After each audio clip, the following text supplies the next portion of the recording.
¿A qué se parece el reino de Dios? Continuó Jesús. ¿Con qué voy a compararlo? Se parece a un grano de mostaza que un hombre sembró en su huerto. Creció hasta convertirse en un árbol y las aves anidaron en sus ramas. Volvió a decir, ¿con qué voy a comparar el reino de Dios? Es como la levadura que una mujer tomó y mezcló con una gran cantidad de harina hasta que fermentó toda la masa. Esta es palabra de Dios. Y ahora vuelvo a invitar al obispo Héctor Zavala, quien nos trae el sermón de esta mañana.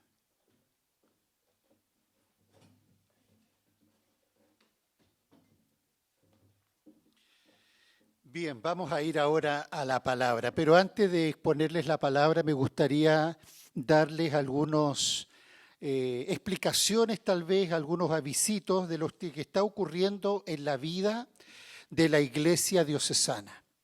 Estamos en la búsqueda de mi sucesor. Aunque no lo crean, yo el próximo año cumplo 70 años, aunque me dicen que parezco de 40, pero ese va a ser otro tema. Ese otro tema que lo podemos charlar más adelante. Pero es increíble que ya este año cumplo 69 y a los 70 años debo dejar el cargo. Cuando me han dicho si puedo seguir, qué sé yo, pero creo que es bueno respetar la tradición y ya a los 70 años me voy a comprar una isla en el Caribe y me voy a ir a vivir allá. Esos serían sueños porque vamos a morir predicando el Evangelio. Entonces hemos formado una comisión que se llama el Colegio Electoral, que está formado por hermanos y hermanas de toda la diócesis. En Santiago estamos divididos en cuadrantes. Somos dos arcedianatos, Santiago Norte y Santiago Sur. Y el Santiago Norte tiene nororiente, norponiente y suroriente y surponiente. Todos los cuadrantes están representados con un total de 12 candidatos, que son 3 por cuadrantes, y un presidente del colegio electoral que es el obispo Nelson Ojeda. Entonces, estas 13 personas tienen la responsabilidad de buscar al próximo obispo diocesano para la diócesis de Santiago. Así que yo les pido que estén orando mucho para que esto sea realmente una obra de Dios, buscando a la persona que debe tomar esta responsabilidad. Han habido muchas reacciones de repente. Lo único, el requisito debe tener 40 años como mínimo. Menor de 40 años no puede postular y debe tener 10 años de pastorado. Entonces, algunos han dicho que hay candidatos muy jóvenes, pero por lo que ya he sabido, no son tan jóvenes como yo cuando asumí, porque yo fui elegido a los 42 años. Llevo 25 años de obispo. Entonces ya algo de carrete tengo en esto, pero también, como ya dije, es tiempo de entregar la responsabilidad. Así que les pido oración. Pero por otro lado, este año cumplo 5 años de ser el primado de la provincia de Chile y también debo entregar el cargo a fines de este año, para que otra persona asuma la responsabilidad de primado. Así que esto quería contarles para que estén orando en esta situación. Y esto lo voy a unir con que cuando yo pienso, yo conocí al Señor en la iglesia de Valparaíso, que es la catedral, hace 52 años, no, 51, ahí en Valparaíso. Yo tenía 17 años y me acuerdo que me invitaron a la iglesia, la historia es larga, pero de haber entregado mi vida al Señor y ver cómo Dios fue guiando mis pasos hasta el día de hoy. Y uno puede ver cómo era la iglesia hace 50 años atrás y lo que somos en el día de hoy. Y cómo veo yo el avance del reino, cómo esta iglesia donde en 1800, incluso ahora se están celebrando 200 años de las primeras confirmaciones que se hicieron en la iglesia anglicana de Valparaíso en 1823, donde en esa época no estaban permitidos los servicios religiosos no católicos. La única religión oficial de Chile era la Iglesia Católica. Por lo tanto, todo el resto de las iglesias, y dentro de eso estamos nosotros los anglicanos, teníamos que reunirnos en el Consulado Británico de Valparaíso, y ahí en la casa del cónsul se hacían los cultos. Y esa etapa se conoce como la etapa de las capellanías inglesas, donde habían capellanías en Punta Arenas, capellanías en Punta Arenas, Concepción, Valparaíso, Coquimbo, Antofagasta, Iquique, que son de las que me acuerdo. Pero esta etapa de las capellanías inglesas pasaron, y después viene la obra indígena chilena, que recibimos 3 misioneros. Hay una primera etapa que es la etapa de la Patagonia, pero después viene la etapa donde la iglesia se establece en la Araucanía, 1895, donde llegan 3 misioneros para servir en la Araucanía, y uno de ellos es el doctor William Wilson, que el colegio que tenemos ahí para niños mapuches lleva su nombre en honor a él. Y esta es la etapa que se conoce como la obra indígena. Pero luego, en 1958, cuando la conferencia de Lambeth dice que Latinoamérica no es un continente cristiano, sino que, porque consideraban que Latinoamérica, por la presencia católica romana, era un continente totalmente cristiano, pero y ustedes, uno se da cuenta en el país nuestro hasta el día de hoy, que en el fondo nuestra sociedad es tan secular. Y la gente dice, ahora, en mi propio caso, yo decía, yo era católico, pero, perdonen, pero yo no era católico, o sea, no iba nunca a misa. Cuando uno iba a una misa, cuando un funeral te invitaban a una cosa, pero era algo muy extraño, pero no había un caminar con Dios. Y eso creo que pasa, ¿no es cierto? Entonces dicen que invitamos a que se haga obra de misión en las ciudades, y empezamos a recibir misioneros que se concentraron en Santiago, Valparaíso, Concepción, Temuco principalmente, para empezar a predicar el Evangelio. Y durante la década del 60, todo el trabajo fue hecho por misioneros principalmente de las SAMS, de la Sociedad Sudamericana de Misión. Y el trabajo 100%, porque no habían pastores chilenos, nada. En los años 70 aparecen los primeros pastores chilenos para que tomen responsabilidad. Y dentro de eso voy a nombrar al pastor Eliseo Ortiz, ya que veo aquí a su hijo, que él es uno de los primeros pastores que tenemos en nuestra provincia, pero también en la diócesis. Y esos pastores estaban llenos de la presencia y del poder de Dios, y ellos asumieron una responsabilidad sin tener una formación teológica. Era como que, llenos de entusiasmo, le echaron para adelante. La formación para ellos vino después. Por otro lado, en los años 80 aparecen ya los primeros pastores que empiezan a dejar sus profesiones, empiezan a dejar sus responsabilidades para asumir, ¿no es cierto?, el liderazgo. En el año 90, los primeros 2 obispos son elegidos y consagrados. El obispo Avelino Apeleo, mapuche, que está jubilado ahora, y mi caso, que yo fui el año 98, te fijas ya. Pero el año 2000 se produce la primera transición, donde el año 2000 asume el primer chileno como obispo diocesano de este país, que me tocó a mí esa responsabilidad. Todos mis antecesores fueron ingleses. Yo soy el primer chileno nacido en Valparaíso, del Cerro Cordillera, como dice la canción, del Cerro Los Placeres, me vine al Cordillera, de ahí era mi mamá, del Cerro Cordillera. Y me toca asumir la responsabilidad, pero yo creo que el haber tomado el liderazgo nacional, porque Chile era una sola diócesis desde Arica a Punta Arenas, yo tenía la responsabilidad de todo el país, pero luego empezamos un crecimiento, como Dios nos fue guiando, que crecimos en el número de líderes, crecimos en el número de iglesias, plantando iglesias, discipulado, nuevos creyentes, evangelismo, pero ¿saben? Lo más interesante fue la responsabilidad que la iglesia chilena tomó con sus pastores y sus líderes en lo que llamamos la mayordomía.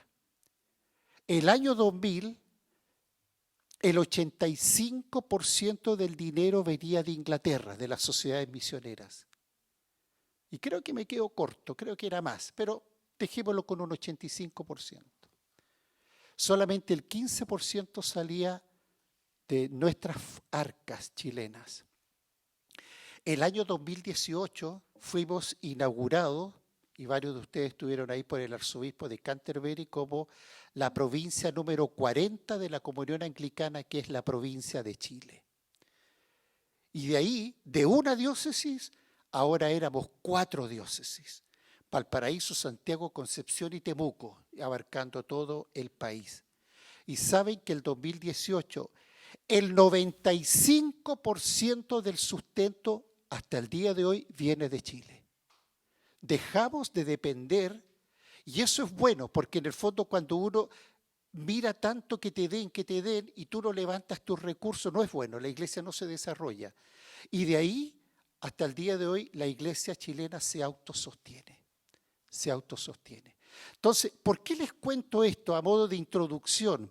Porque yo puedo ver el avance del reino de Dios en nuestro país, digamos, en el caso nuestro específico como iglesia anglicana, porque también Dios ha bendecido a otros hermanos de otras denominaciones también para el crecimiento. Y uno puede pensar, wow, esta iglesia que yo conocí hace 50 años atrás, qué distinta y crecida y madura está. Y sobre esto quiero hoy día que pensemos y ver cómo podemos aplicar esta realidad para nosotros. La parábola del grano de mostaza, que la tomamos del Evangelio de Lucas, dice lo siguiente: ¿a qué se parece el reino de Dios? Continuó Jesús. ¿Con qué voy a compararlo? Se parece a un grano de mostaza que un hombre sembró en su huerto. Creció hasta convertirse en un árbol y las aves anidaron en sus ramas. ¿Cómo esta semilla tan pequeña, llega a ser un árbol que dicen que cuando uno lee por ahí los comentarios que llega a tener 3 metros de altura y muy frondoso el árbol, y por lo tanto de esta semilla tan pequeñita? ¿Cómo puede, no es cierto, esta semilla ir desarrollándose de partir con algo tan pequeño? Y lo que esta parábola a nosotros en el día de hoy nos habla es el concepto del crecimiento. El reino de Dios parte pequeño con unos poquitos, para que luego la obra que Dios va haciendo la va desarrollando y la va multiplicando. Yo creo que para el Imperio Romano en la época de Jesús tiene que haber sido como un chiste, tiene que haber sido como algo medio irrisorio de que un grupo de 12 personas llamados por Jesús, que le dice ahora vayan a todo el mundo. Vayan a todo el mundo, por tanto, ustedes van a ser mis testigos en Jerusalén, en Judea, Samaria, hasta lo último de la tierra. Y ojo, ahí está Chile, lo último de la tierra somos nosotros, así que aparecemos indirectamente ahí en la Biblia. Hasta lo último de la tierra. Este puñadito de 12 discípulos, yo creo que el Imperio Romano se reía. ¿De dónde estos 12 van a ir por todo el mundo? Si apenas le alcanza para ellos para sobrevivir. Pero miren el poder de Dios, cómo el Evangelio empezó a ir de Jerusalén, Judea, Samaria, y después se empiezan a extender las misiones por todo el mundo hasta el día de hoy, donde la iglesia está presente en todos los continentes, en todo el mundo. La iglesia de Cristo sigue avanzando. Dios trabaja de esta manera. Algo pequeño Dios lo hace grande, algo débil Dios lo hace fuerte, algo que parece como que no tuvieran mucha fuerza, Dios lo hace ahí marca una presencia en el lugar en el cual está. Pero por otro lado, cuando dice que las aves llegaron a anidar aquí en este árbol, el árbol representa, según el profeta Jeremías, representa a la nación de Israel. Y las aves son los pueblos gentiles, del cual seríamos nosotros, los pueblos del mundo, llegando a disfrutar de las bendiciones del Mesías, de la gracia del Mesías, pero al mismo tiempo siendo incorporados y bienvenidos al reino del Señor. Entonces, cuando pensemos en la parábola del grano de mostaza, es crecimiento. Yo creo que los apóstoles, repito, no se dieron cuenta cómo a través de su testimonio empezaron a ir avanzando. Yo me junté por online con los candidatos que hoy día se confirmaron el lunes. Y yo les explicaba el origen de la confirmación. Y el origen de la confirmación está allí, cuando el Señor ordena a los discípulos de que ellos vayan, ¿no es cierto?, a todas las naciones. Pero ellos pensaron que tenían el control del Evangelio y no lo tenían. Porque de repente dice, oye, hay un grupo en Samaria que están diciendo que son cristianos. ¿Y quién les predicó? Y ninguno de ellos les había predicado. O sea, el Evangelio escapó. Y ellos mandan a 2 de ellos que vayan a ver qué está ocurriendo en Samaria. Y cuando llegan a Samaria se dan cuenta que este grupo eran verdaderos creyentes llenos del Espíritu Santo y dice que habiéndose cerciorado les impusieron las manos. Y de ahí viene la esencia de la confirmación. Les impusieron las manos después de haberse cerciorado de que eran cristianos, que habían nacido de nuevo en el Señor. Por lo tanto, el Evangelio avanza. Y aunque yo humanamente quisiera frenarlo, es imposible que yo pueda frenar el avance del reino, porque es el poder de Dios avanzando en el mundo. La otra parte es la levadura. Volvió a decir Jesús, ¿no es cierto? ¿Con qué voy a comparar el reino de Dios? Es como la levadura que una mujer tomó y mezcló con una gran cantidad de harina hasta que fermentó toda la masa. Yo creo, me imagino que aquí hay varios que saben hacer pan o han visto cuando se hace pan amasado, ¿no es cierto? Y se pone una cantidad muy pequeña de levadura y hay que dejarla reposar. Y esa masa que está pequeñita, media dura, empieza a tomar forma, crece, se levanta y queda blandita.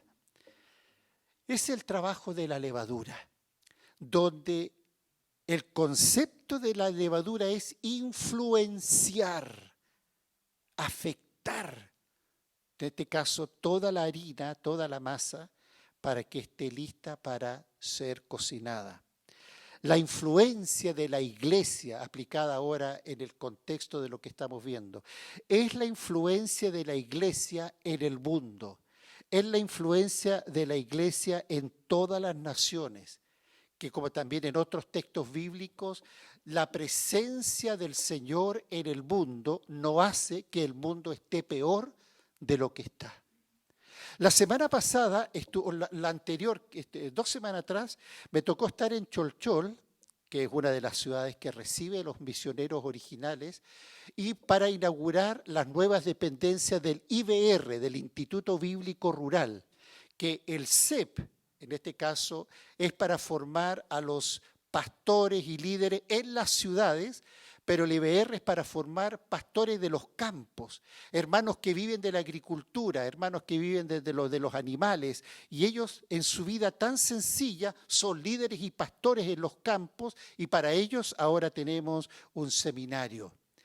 Y me decía, me alojé en la casa del obispo Avelino con su esposa Patricia, y estábamos hablando de todo este conflicto mapuche en el día de hoy, y llegábamos a la siguiente conclusión, que Cholchol, que muchas veces aparece en las noticias, que ya es una comuna, está relativamente bien dentro de todo el escenario que uno escucha de la Araucanía. ¿Y por qué?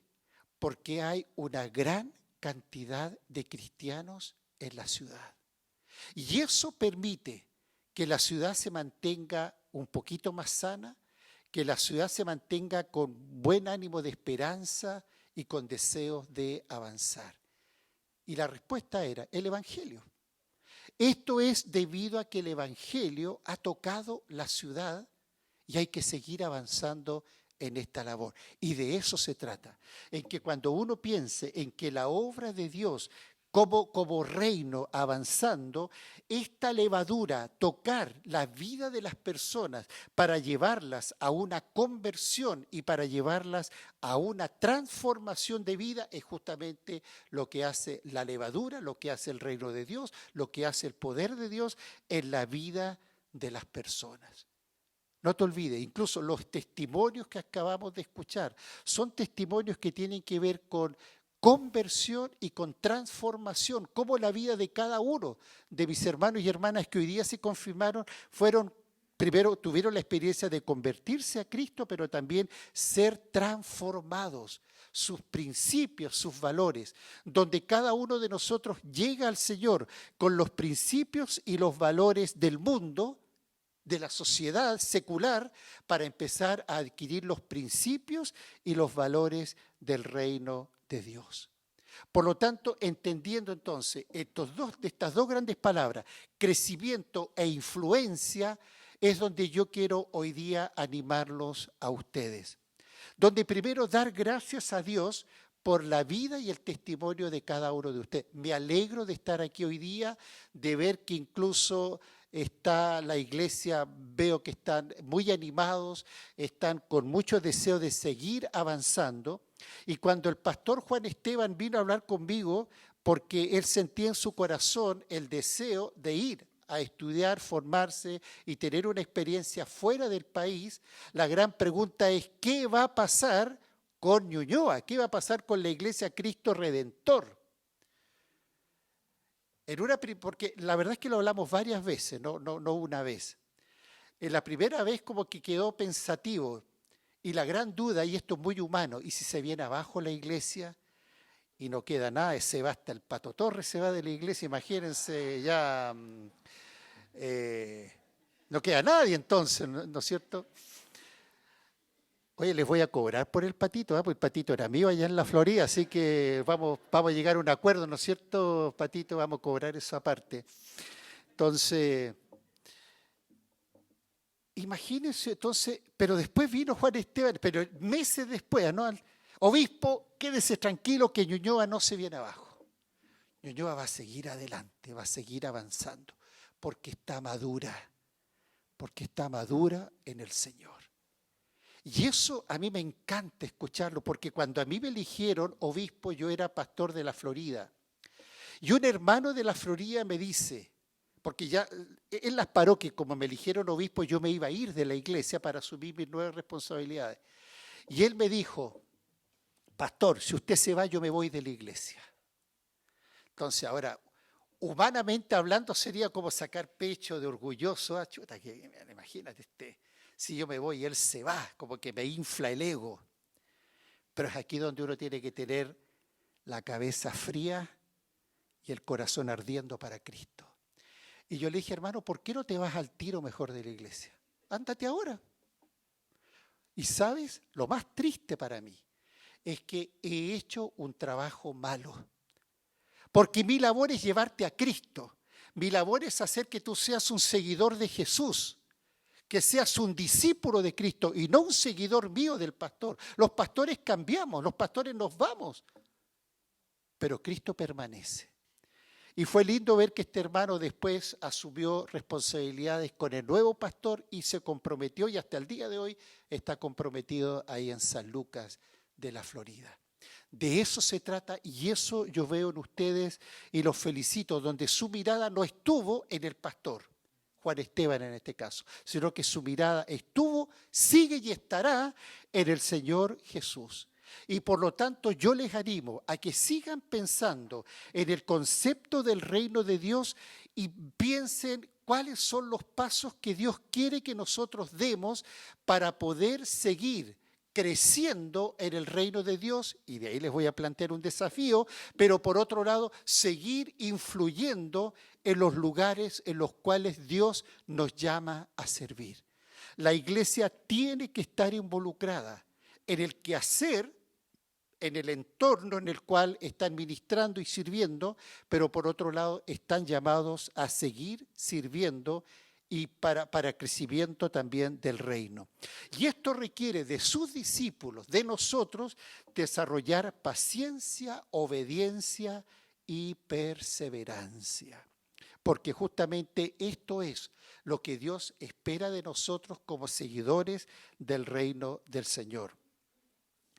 Yo no sé cuántos de ustedes han visto un video que lo sacamos para el sínodo del 2015, una nube de testigos. ¿Alguien lo ha visto?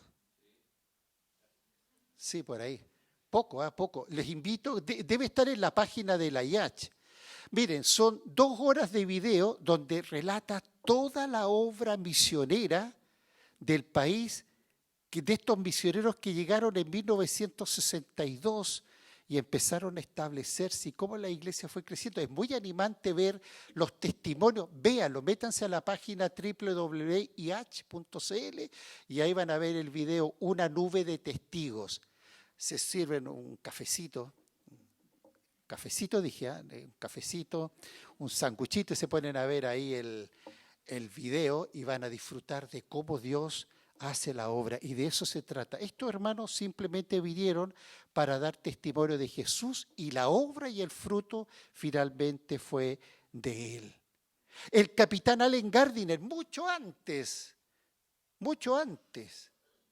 1850 más o menos, 51, viene a predicar el evangelio a la Patagonia, a los Onas, los Yámanas o Yaganes.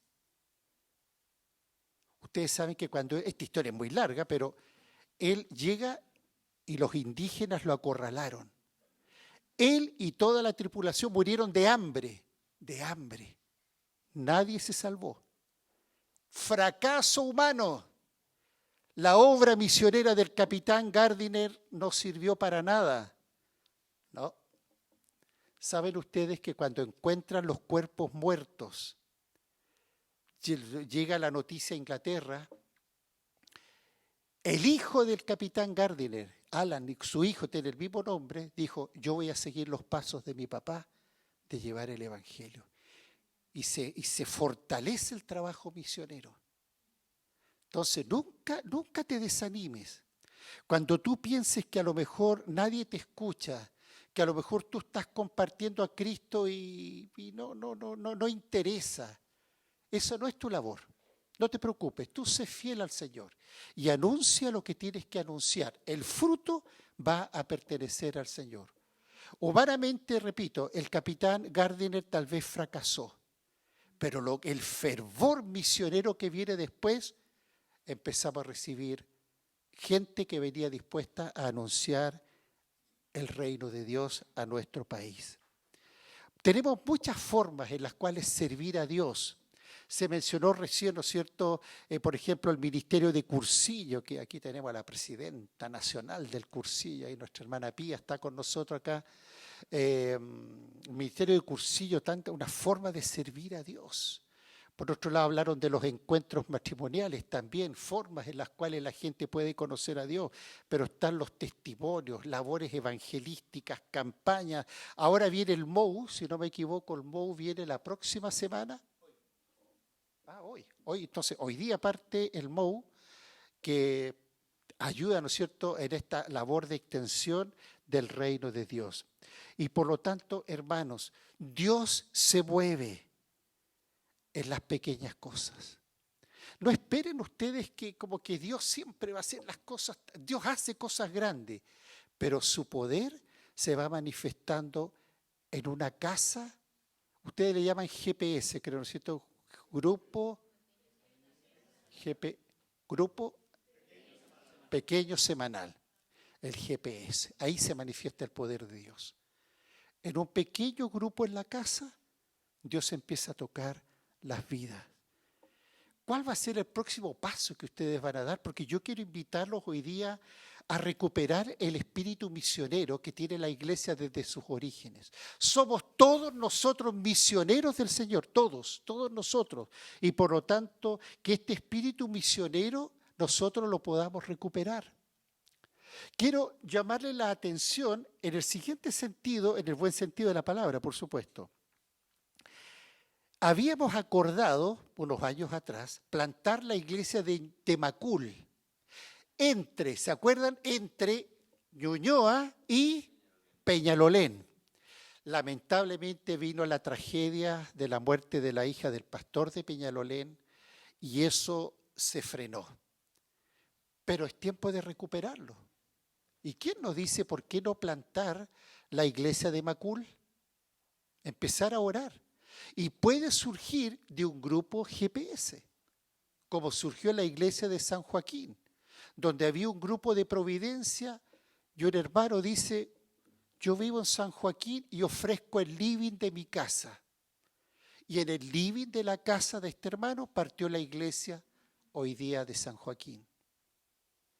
Basta con que yo me disponga delante del Señor, me disponga a su voluntad y dejar que el Señor vaya haciendo la obra. El crecimiento es de Él, el fruto es de Él. Yo solamente tengo que ser fiel al Señor.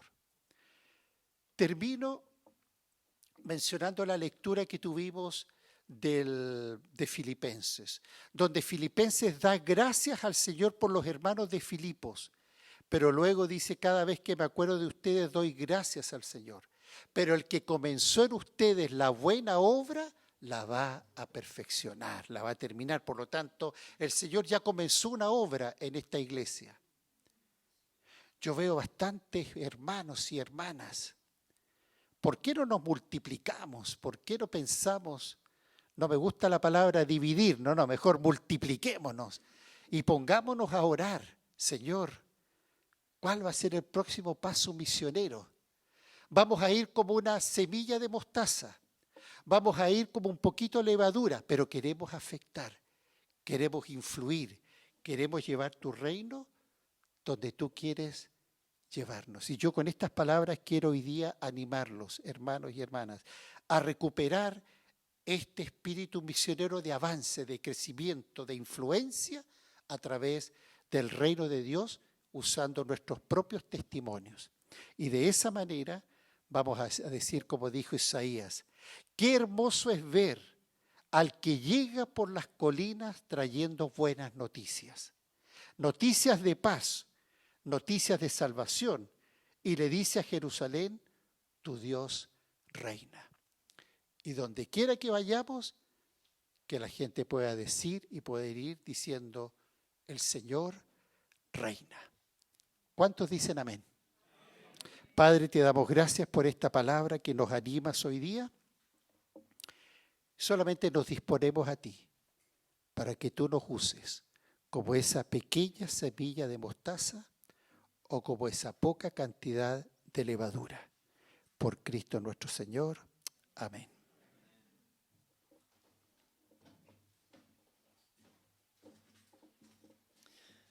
Muchas gracias, obispo, por ese sermón y también por el desafío que queda pendiente para mañana. Mañana nos ponemos en acción para plantar una iglesia. No, pero es cierto, es parte de nuestra visión el estar plantando iglesias, el estar influyendo a nuestro